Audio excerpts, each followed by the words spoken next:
Hey everybody, Max Monty 1516 here, back again, and I bring you yet another Wooden Railway 2022 review. So today I'll be showing you guys the brand new Kevin, so let's go ahead and dive in. As per usual, I'll do a quick sort of overview of the box there. So a nice picture of Kevin on the front there. Of course, his name is there. We got the logo up here and over here. Of course, you get the track, and Kevin's name is there in different languages.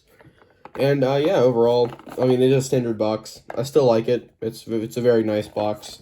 But this is the 9th item I've gotten in this range, so talking about the box for too much is kind of redundant at this point. So without further ado, let's go ahead and actually take a look at him. So, ready for an up-close look, I now have the brand new Kevin out of box, and first impressions, I think he is a very nice model.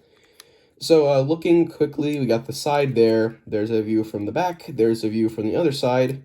And here is the front. Of course, moving the hook, we can see this face here. So Kevin doesn't have like a neutral smiling face or any of the sort like that before.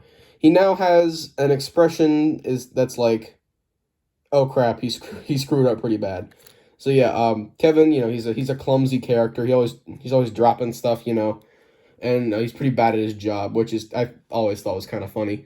So I feel like this expression here is pretty fitting in my opinion. I like that.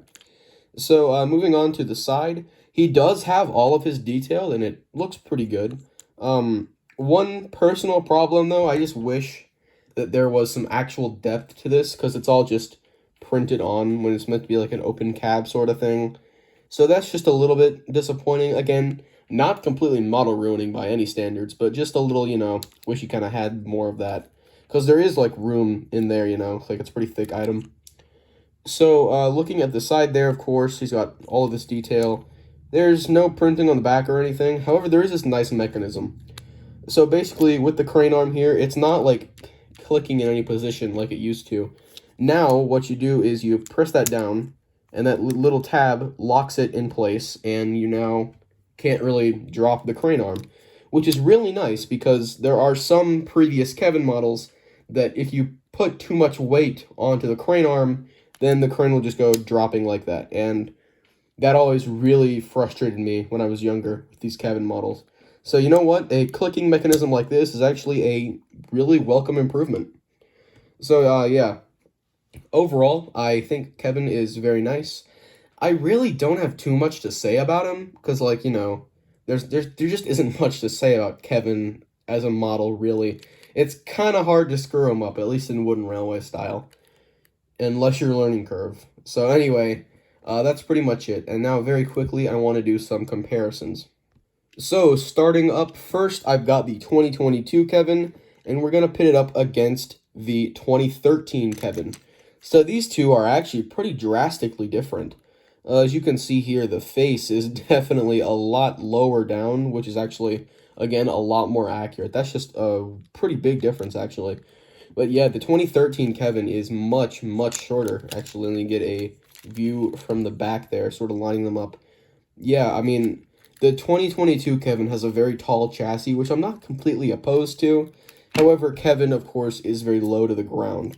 Now, earlier, what I meant by depth on this model, as you can see, it's all printed and everything, something sort of like this, where you can see the crane sticking out above the actual cab, and this red piece, I believe, is his motor in there.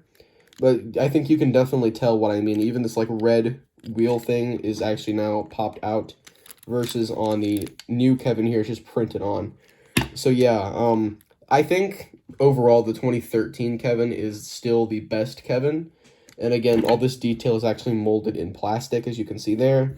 Again, like you can see the same pieces there, just like that. And again, there's this like little winch back here. But this Kevin does have one flaw.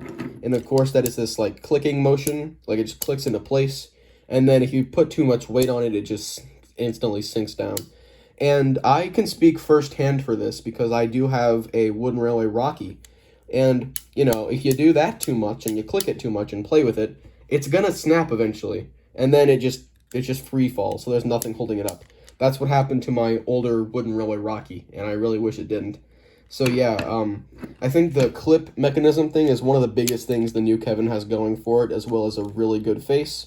All the detail is still present, it's printed on. So if you're someone who really, really hates the use of plastic on wooden railway toys, then the 2013 Kevin probably isn't for you.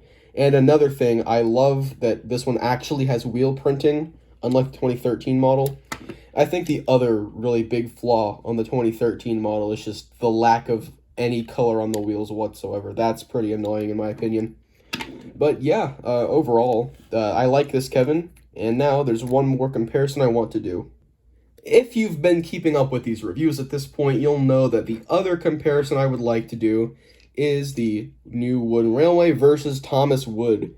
And I have really bashed on Thomas Wood lately, so how does Kevin look? Well, you know, this Kevin, it's got its problems, definitely, but I don't think it's the worst of the range, really. The worst part, definitely, is he's looking up at the sky. Like, I mean, oh my gosh. He is, like, the face, it looks like he's laying down almost. Like, how does he even look straight if his face is that far back? That is just a horrible design choice. But, like you can see here, all of the detail is still printed on, sort of, except this Kevin is shorter. The 2022 Kevin is definitely the tallest Kevin of the three. So, yeah, as you can see there's that height difference again. And this 2019 Kevin was the first one to use this clicking mechanism.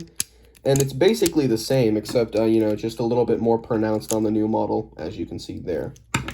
So, yeah, overall, this Kevin, you know, it looks weird, to be honest. It's more thick, actually, or at least it looks thicker. So, you know, there's something like that. And also, like, the crane arm doesn't even really have much mobility. So, yeah, I mean, I think the 2022 one it has a little bit more, and then this one kind of, you know, there's not much here. So the hooks on these two are exactly the same, as you can see there. The crane arm on the Wood Kevin is just a little bit bigger. I might not come across on camera, but it's just a tad bigger. And again, comparing the faces, if I can move these hooks back, yeah, there you go. So there is that. And of course, one of the worst things about the Wood Kevin, of course, it's these wheels. And these wheels are bad, to say the least. They're just regular engine wheels, and that's super lazy. Because at least with this one, they gave them actual, properly molded wheels. This one, they just gave them regular train wheels. And this one is a mix of the two, as you can see. There's no more, like, actual molded spokes or anything. It's just, you know, it's all the same mold, just in different colors and with different prints, which actually works pretty well, at least if Mattel wants to cut costs and still make things not very jarring. And one last thing there's a look at the bottom of Kevin. So yeah, I think these comparisons are pretty much over. That's all I have to say on Kevin. This review was a bit rambly at some points, but you know, they all are at this point. So yeah, that's all I've got to say for Kevin. Thank you all for watching, and have a great day. MaxMonty1516 signing out.